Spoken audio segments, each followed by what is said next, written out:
Hei, salut! Eu sunt Cristi și azi să facem un nou joc pe canal. Se numește Trebuie mai mult de pe Nickelodeon. Să vedem dacă reușim să facem ceva. Let's play. Cred că știi jocul de la jocurile succesului acesta. Trebuie să prindeți gogoșile. Mai am o gogoș și trebuie să mai strâng gogoș să zboare.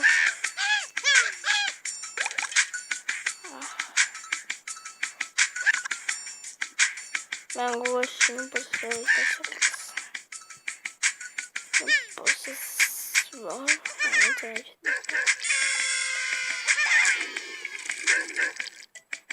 Welcome to Good Burger. Welcome to Good Burger.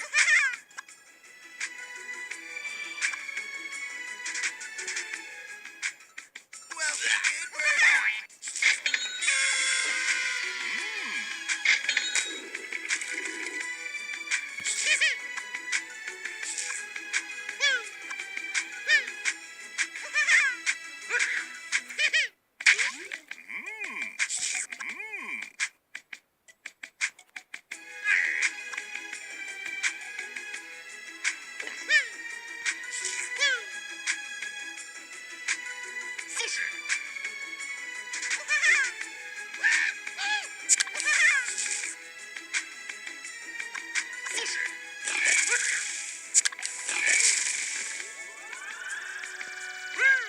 Și da, să spargi și trebuie să mă șubi, dar s-au concentrat.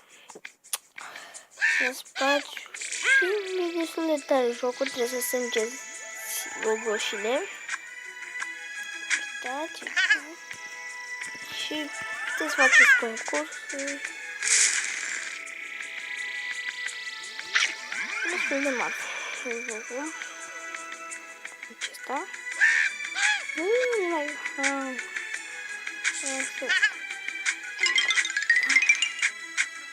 Era să cași, și acum cași, și acum trebuie să cac pe ceva, haide. Da, acum că să mor.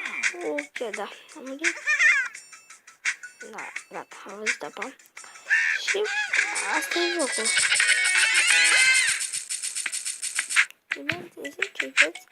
În ceva, uitați cât asta este. Am luat astea.